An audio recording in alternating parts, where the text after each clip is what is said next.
expertly consciousness transforming podcast for exceptional 21st century living. Folks, we have a show today that's really different. I do spirit release, but we're going to be talking about spirit marriage. We're going to be speaking with Dr. Megan Rose. Her book title is Spirit Marriage: Intimate Relationships with Otherworldly Beings.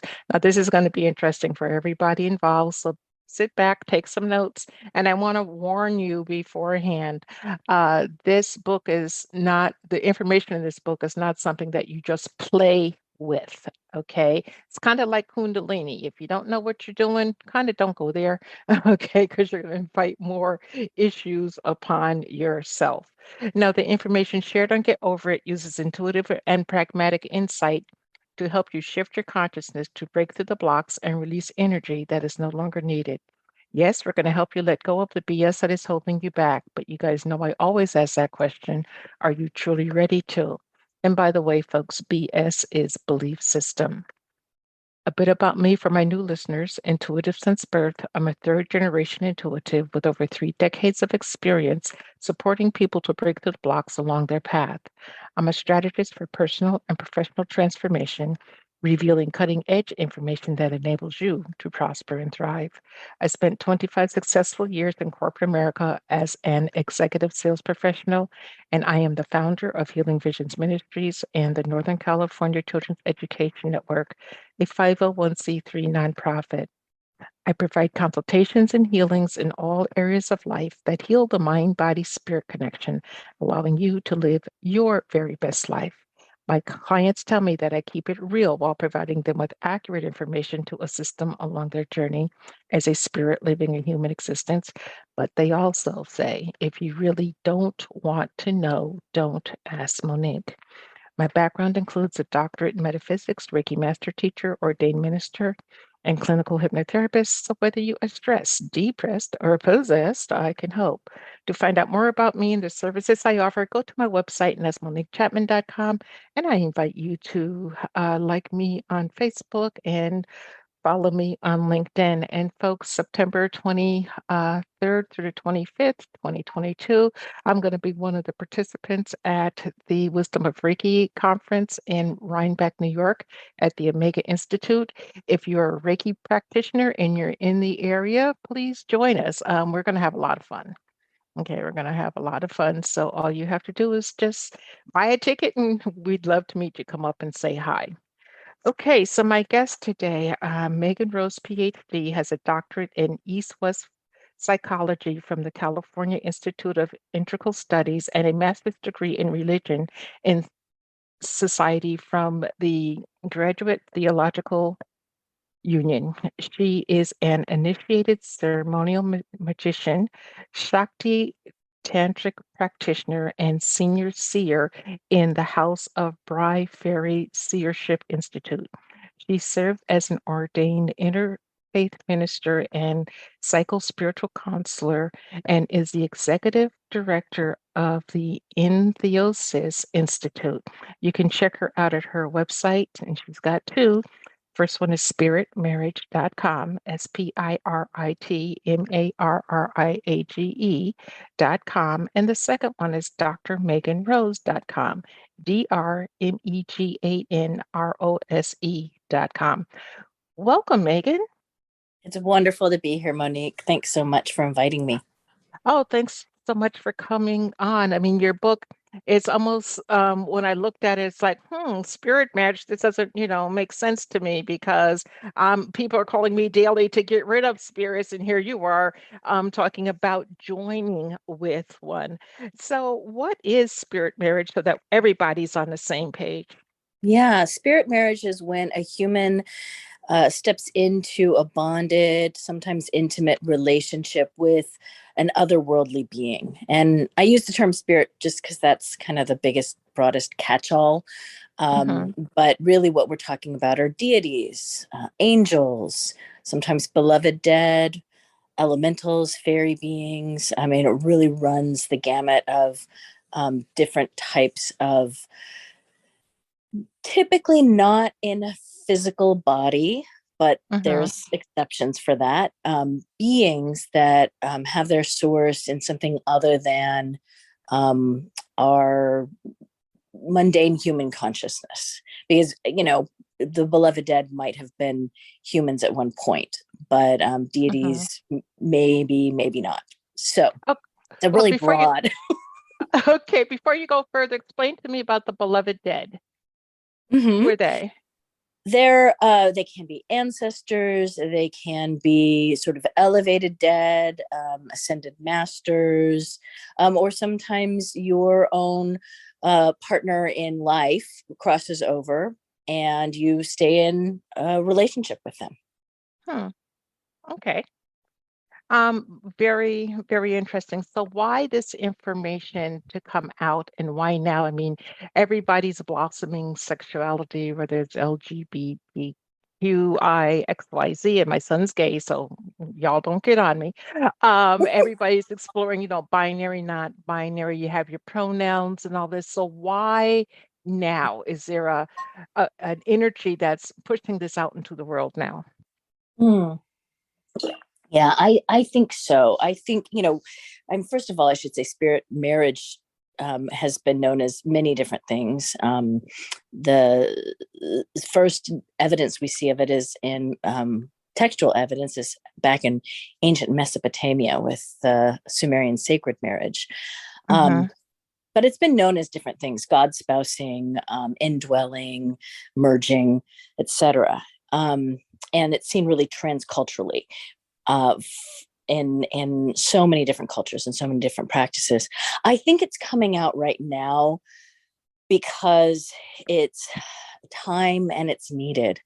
And what I talk about in my book is how one of the side effects, or one of the boons, the benefits of spirit marriage, is a kind of activation and evolutionary uh, edge, or sort of Mm-hmm. the for the human species. And we see these stories, right, where these um otherworldly beings come. I'm thinking of like the account in Genesis where the sons of God, the angels, saw the daughters of men and they took unto them wives, is what the scripture roughly says. And Mm-hmm. they spawned the Nephilim. They spawned this sort of next Mm-hmm. generation of the human species that had Mm-hmm. capacity that the previous generations didn't necessarily have, or it sort of precipitated or blossomed these innate nascent qualities.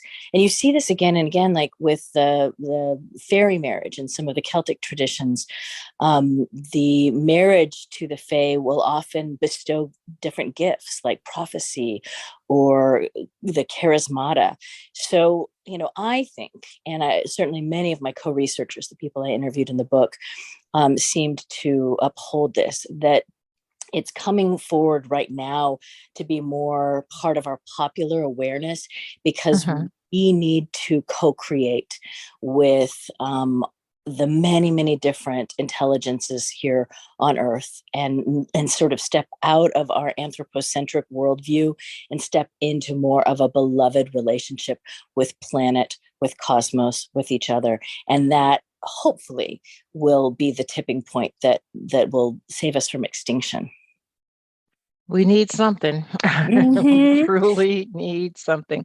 Now, you grew up in a Pentecostal Christian atmosphere. Did that energy because they can be quite active and vocal and speak in tongues and all of that, did that open the door for you to accept spirit marriage?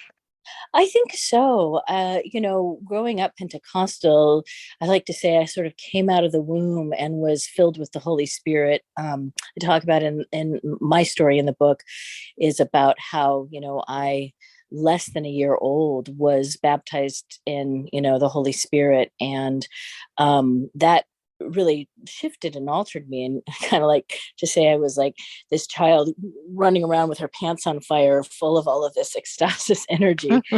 And that really placed, when you could look at it as like that placed this powerful spirit, what in the Pentecostal tradition they called the Holy Spirit, but what Hmm. later I would understand to be like the Shakti, the divine feminine, the goddess, really front and center in my body from a very early age. And so um really understanding the inner mechanic of that from my childhood years helped me later on in my 30s when these otherworldly beings began to sort of ring my doorbell, and I was like, oh, what's going on here? This feels Mhm. really interesting. This feels a lot like the Holy Spirit, but not. So that definitely helped in my inquiry. Okay. Question. You said a little bit ago that it's God spousing. So is this something similar to what the Catholic nuns do? Yes. So that's what I Okay. think is so fascinating about this, because the Catholic nuns, there's a whole order known as the Brides of Christ, and they put rings on and they take vows, and they marry Jesus. They marry the Hmm. Christ being. And um, in fact, one of the folks that I was talking to in one of these interviews was saying, yeah, I grew up Catholic. And I remember in Catholic school asking the nun, I saw she had a wedding ring on, and I said, who are you married to? And she said, I'm married to Jesus. So, Hmm. it's part of traditional, mainstream, quote unquote, religion as well. It's just, I like to say it's sort of hidden in plain sight, sort of the thing we don't Hmm. want to talk about. Yeah. Because it's sort of, it's edgy, and it's a little weird, but it's there. Hmm. I want to go back in history for a moment and talk about Ida Craddock. She seems Mhm. to be pretty well versed in this, what, back in the 1800s? Late 19th century, early 20th. Yeah. Hmm. Yeah, so Ida was a theosophist and a spiritualist, which was very, very popular at that time, spiritualism. And she was a single woman who had a spirit marriage to an angel. She said he was an angel. And she was one of the first proponents of women's sexuality, and advocating things like women should be able to say no if they don't feel like having sex with their husband, and women should actually enjoy having sex. Like Ooh. these are radical ideas, right, that Uh-huh. she's talking about. And so she had this knowledge of sexuality, and people were kind of like scratching their heads, well, you're single, how do you know this? And she said, well, I have this spirit spouse who comes to me and teaches me these things, this angel that I'm married to.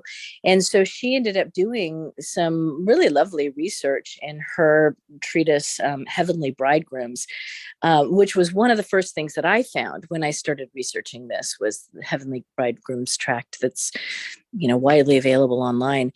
And so she had done some of the different research throughout the ages, looking at it, and I sort of picked up her torch and took that and made a much larger cultural and psychospiritual survey. Hmm. Okay. In your book, you talk about losing religion, your descent into the underworld. What do you mean by underworld? Because it seems like you're putting religion like in heaven and the underworld in hell. Well, I mean, I think that losing my religion, I think, may have been, and my religion was the Pentecostal Crystal. Christianity, Hmm. right, Hmm. which is very much about, like, all of Christianity is very upper world kind of orientation, and the underworld is the bad place or whatever. Hmm. And so in the process of losing that religious framework, I had what I call an endarkenment experience, which was Mm. going into the depths, right? Hmm. Going into the rooted underworld area, which is, not a place of fear or gnashing of teeth or whatever. It's like, it's our rich, loamy soil, right? Where the ancestors live, and deeper than that, where the fairy people live. So you mentioned my training in, fairy seership, and that's really what that was all about. Was, Carl Jung says a tree can only grow as high as the roots grow deep. So that was me Hmm. sort of growing my roots really deep, and really deprogramming myself from all of that religious dogma around, fear of the underworld, fear of the dark. Yeah. Okay. It's interesting that so many of us these days are deprogramming ourselves from, strict religion tenets and dogma that, Mhm. we probably should have never been following in the Mhm. very first place. Now, you call yourself an erotic mystic. What is that? Yeah. Well, I think of Sounds erotic. juicy. It can be, yeah. Erotic mysticism or sacred sexuality is understanding that our vital force, you mentioned Kundalini, right? The Hmm. vitality of our body is just as valid and useful and potent of a doorway into our spiritual awakening as any other of the potential doorways. And in fact, an embodied spirituality that embraces the fullness of um, our eros, our vital energy, Hmm. really is, I think, the type of spirituality that heals the nervous system and that reconnects us, like I said earlier, to our right place and our right relationship on this planet, which is not as apex predator and colonizer or dominator, right, but as Hmm. beloved, right, in co-creative relationship with the planet. Okay. So say someone's looking for, a spirit marriage. How do you go about it? I mean, do you have to go through a certain initiation? Talk to us about that. Yeah. Well, it really depends. I mean, there's so many different traditions that you could look into that practice spirit marriage. And I talk about, you know, in the book, I interviewed 9 different practitioners from 7 different traditions that actively practice spirit marriage. Um, but I always tell folks that, if you have a spirit that is ringing your doorbell and like happened with me and saying, I want to marry you, there are 3 things that we want to establish. And that is to do this in a safe and kind of sane way. So there's the discernment practice of really knowing, like, who is the spirit that I'm talking to, and do I know, like, and trust them enough to want to pursue a relationship with them.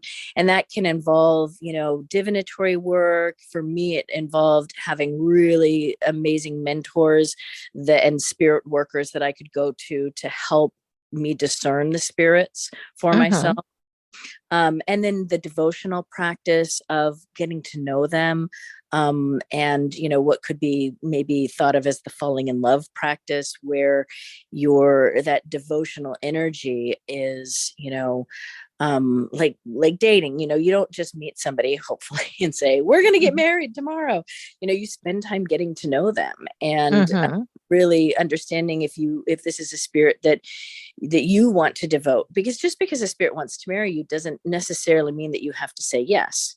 It and there can be issues with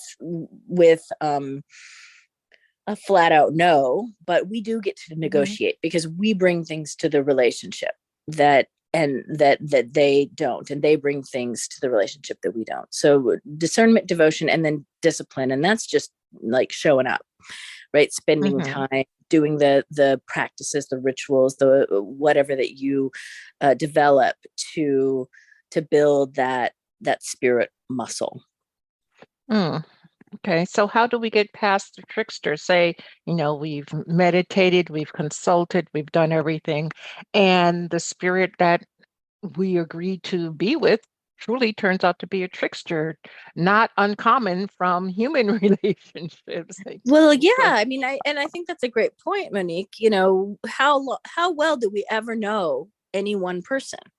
And mhm, ideally, with these beings, we're not talking about entities that have the same sort of hangups that a human would have, but there are a number of people in the god spousing heathenry community that are married to Loki, who is traditionally understood to be a trickster being. And so that, it takes a certain kind of person to hang with that, and to work with a trickster type deity. But it's not out of the realm of possibility. You just kind of want to know what you're getting into, which is why I really encourage caution. Like, don't rush into these things. Spend some time getting to know who you're working with, and really have a community of people around you that can support you. And whether that's in one of the lineage-based traditions, like a Vodou tradition, or the heathenry practices, or the West African Dagara lineage practices, merges with spirit beings. Whether you find a tradition that has a really amazing community that can support and uphold you, or whether you get, you sort of assemble, like I did, your support system team of people that really help. I had a transpersonal psychologist that I was working with, and my Faery Seer mentor, Orion Foxwood, and had my Shakta Tantric guru teacher that I was working with. I had a whole constellation of people really helping me manage and understand what I was going through for the, 10 some odd years. And it took me 10 years to finally say yes to the spirit and agree to the marriage. Okay. Now, what if you find that, you're married to the spirit and it's 2, 3, 5, 20 years down the road, and you're like, no, this isn't for me. I want a divorce. Is that possible? I would say that it sort of depends on the spirit and the level of the merge and the process that you've gone through. Some of these entities, we kind of graft with them and become something new, and that's certainly true for some of the fairy practices, at least within the fairy seership tradition. But in other cases, Caroline Kenner, who I interviewed for my book, is a witchcraft practitioner, and she talks about divorcing a spirit. So it's not out of the realm of possibility. And in her case, the spirit that she had married to, she hadn't known really well. And so, and it ended up being kind of a unwanted, problematic dynamic. And so she went to a spirit that was sort of like a pay grade above the one that she was married to, and was like, this isn't working out. I want a divorce. And so the divorce was granted that way. So how do you know the divorce is granted? I mean, what if the spirit that you're with really has strong feelings for you and they don't want the divorce, just like sometimes humans don't want the divorce, but the other party does? Spirits can do things that other humans aren't legally allowed to do to you. Yeah. Well, that's when people come see you, Monique. that's when you go and find a really amazing depossession shaman or spirit worker that's very well versed in unbinding. And we want to have really good protection practices and gridding and sealing practices and all of the different things that help us going into this, beef up our discernment. But there's always cases where maybe we're just, for a while there, I like to say I was sort of lit up like a Christmas tree on the etheric astral planes, and all these spirits were coming in. And that's really what led me into ceremonial magic, was because I needed to learn really quickly how to, create grids around myself that kind of kept out what I didn't want out, and allowed me to open the door when I wanted to who I wanted to be working with. And so having someone that can help you learn that to begin with, and then turning to people like yourself and other, there's some amazing practitioners out there that really help to that really can help you with a depossessory kind of situation. Okay. I am not one of them. I am not a depossession shamanic practitioner. That's not one of the things that I have been gifted with. I've been sort of given the charge of, here's how to enter into a wanted relationship with a know, like, and trust being that you want to be with. And if you get into the position of not wanting it, then I have resources to send you to folks that can help you there. Okay. So what about the three-letter word sex? How does that enter it? Because I get, so many women especially coming to me and they said, "Oh, Monique, I just had the most fantastic orgasm in my dream last night." And I'm like, hmm. So talk to us about the sexual aspect, or is there?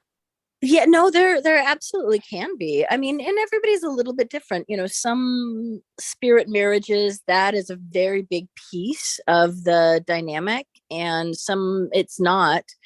And again, it kind of depends on the spirit, and it also depends on really what you're needing and looking for in the relationship. I remember when I talked to the one of the Vodou practitioners, Nanette, she was like, well, if that's what you need, the spirit will bring that to you. But it's not just about the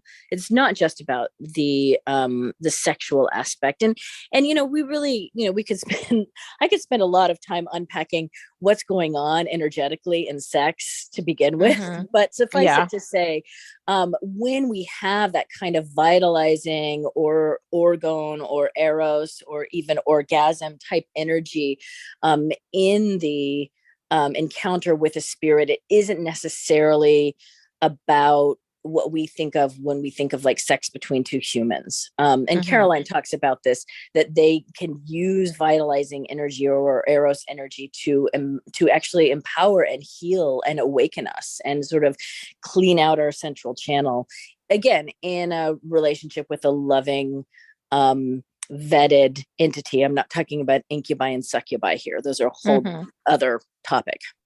Yeah, that's a whole new different world, folks. Mm-hmm. Okay, you mentioned Orion Foxwood earlier, and he wrote the foreword to your book. Tell us how Orion's work coupled with yours into getting this book out to the public, because it's a fantastic book. Yeah, well, 20 some odd years ago when I started experiencing this phenomena, I was like, oh my goodness, this is not just an academic interest. This is something that I'm experiencing, and where are the resources out there for me to understand what's going on? I mean, I'd found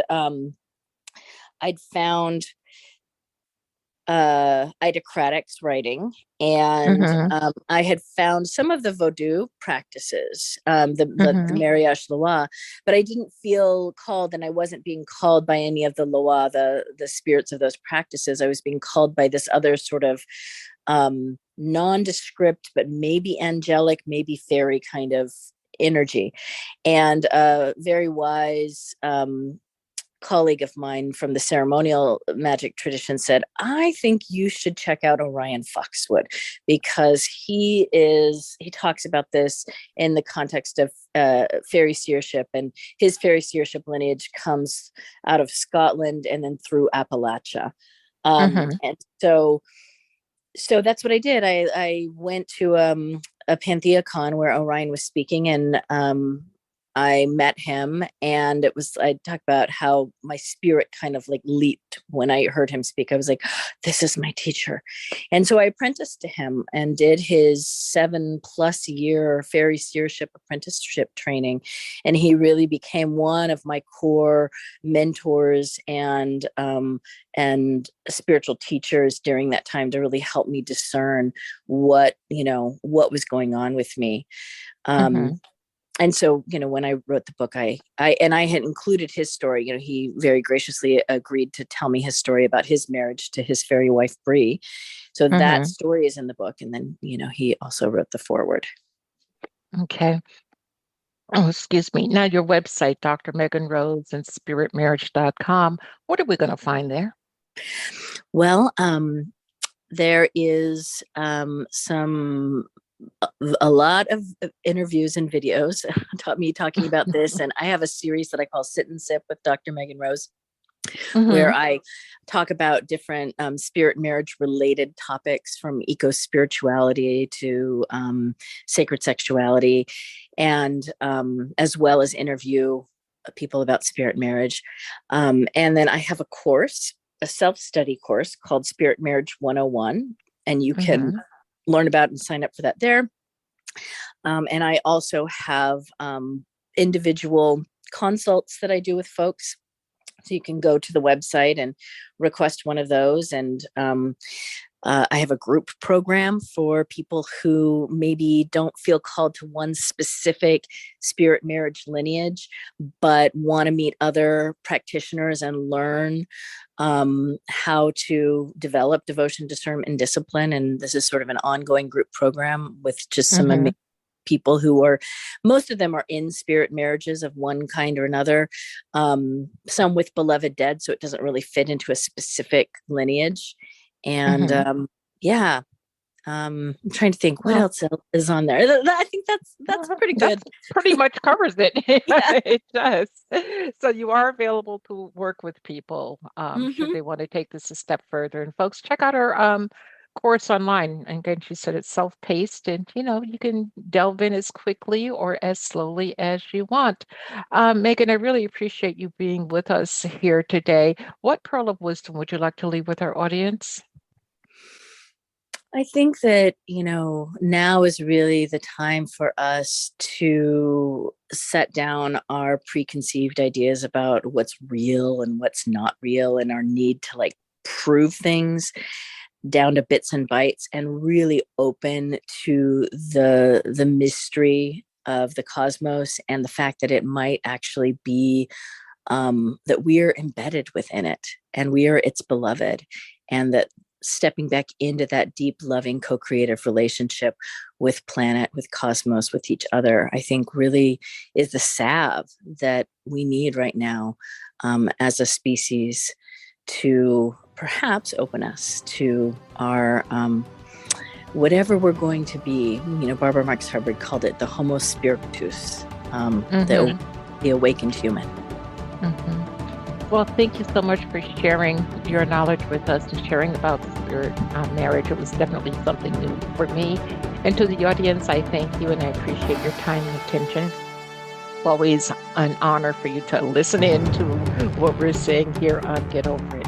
And for everyone, please remember that the most important choice that you can make is what you choose to make important. Consider making the masterful choice of exploring spirit marriage. Abundant blessings, light, love to all. Agape.